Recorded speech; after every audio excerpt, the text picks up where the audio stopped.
चलिए दोस्तों, तो अब हम पढ़ते हैं रणथंभौर का चौहान वंश। गौरवशाली इतिहास, अटूट वीरता और शरणागत रक्षा की अमर गाथा। रणथंभौर का चौहान वंश इतिहास में अपनी वीरता, शरणागत की रक्षा और दिल्ली सल्तनत के खिलाफ कड़े संघर्ष के लिए प्रसिद्ध है। इनके द्वितीय युद्ध 1192 में पृथ्वीराज चौहान तृतीय की पराजय के बाद उनके पुत्र गोविंद राज ने इस नई शाखा की स्थापना की। गोविंद राज चौहान 1194 ईस्वी उपलब्धि। ये अजमेर के महान शासक पृथ्वीराज चौहान तृतीय के पुत्र थे। कौन? गोविंदराज चौहान। जब इनके चाचा हरिराज ने इन्हें मुस्लिम अधीनता स्वीकार करने के कारण अजमेर से निर्वासित कर दिया, तब इन्होंने 1194 ईस्वी में रणथंभौर में चौहान वंश की नींव रखी। तो रणथंभौर में चौहान वंश की नींव किसने रखी? गोविंदराज चौहान ने।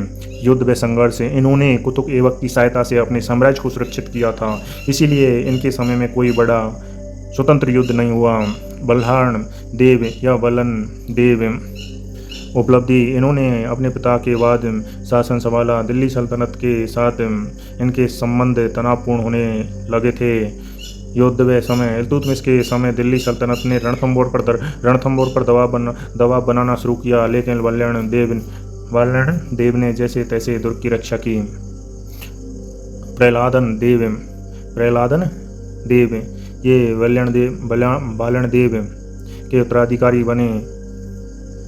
इनका शासनकाल काफ़ी छोटा और केवल दुर्ग की आंतरिक व्यवस्था को बनाए रखने में बीत गया। वीर नारायण ये प्रहलादन देव के पुत्र। इनके समय दिल्ली के सुल्तान इल्तुतमिश ने रणथंभौर पर बड़ा आक्रमण किया। युद्ध व समय 1226 ईस्वी सुल्तान इल्तुतमिश ने रणथंभौर दुर्ग को घेर लिया। वीर नारायण वीरता से लड़े, लेकिन उन्होंने कूटनीति और धोखे से दिल्ली बुलाकर विष देकर मार दिया। किसको? वीर नारायण को। इस दौरान कुछ समय के लिए दुर्ग पर दिल्ली सल्तनत का नियंत्रण रहा।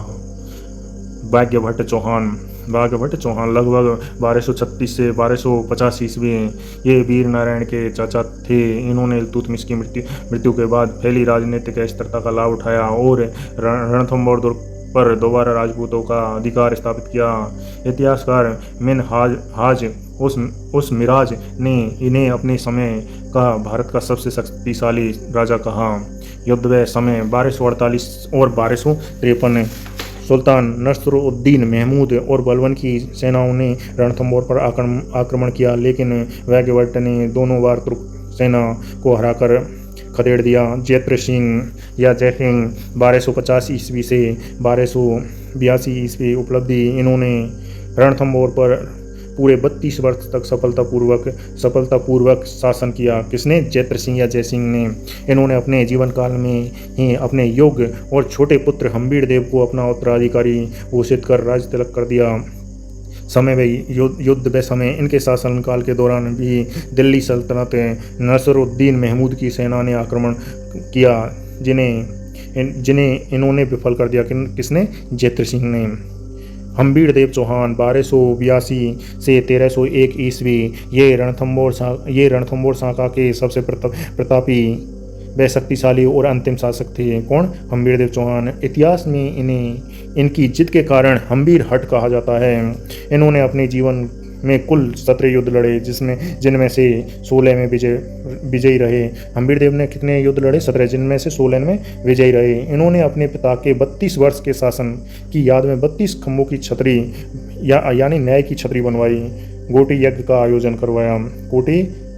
आयोजन करवाया। दिग्विजय नीति 1282 से 1288 ईस्वी। गद्दी पर बैठते ही इन्होंने भीम रस के राजा अर्जुन, धार के भोज परमार और मेवाड़ के समर सिंह को युद्ध में पराजित कर अपनी शक्ति का लोहा मनवाया। जलालुद्दीन खिलची के विरुद्ध 1290 से 1292 ईस्वी दिल्ली के सुल्तान जलालुद्दीन खिलची ने दोबारा आक्रमण किया और जहान दुर्ग पर अधिकार कर लिया, लेकिन वह मुख्य रणथंभौर दुर्ग को नहीं जीत सका। असफल होने पर जलालुद्दीन खिलची ने कहा था कि मैं ऐसे 10 दुर्गों को भी मुसलमान के एक बाल के बराबर नहीं समझता। ये किसने कहा था? जलालुद्दीन ने। अलाउद्दीन खिलची के विरुद्ध ऐतिहासिक युद्ध 1299 से 1301 ईस्वी। कारण सुल्तान अलाउद्दीन खिलची के मंगोल विद्रोही सेनापति महमूद शाह को हम्बीर देव ने शरण दी। तो किसको शरण दी? महमूद शाह को।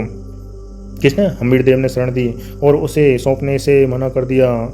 शरणागत की रक्षा 1299 ईस्वी। हिंदू बाट घाटी का युद्ध।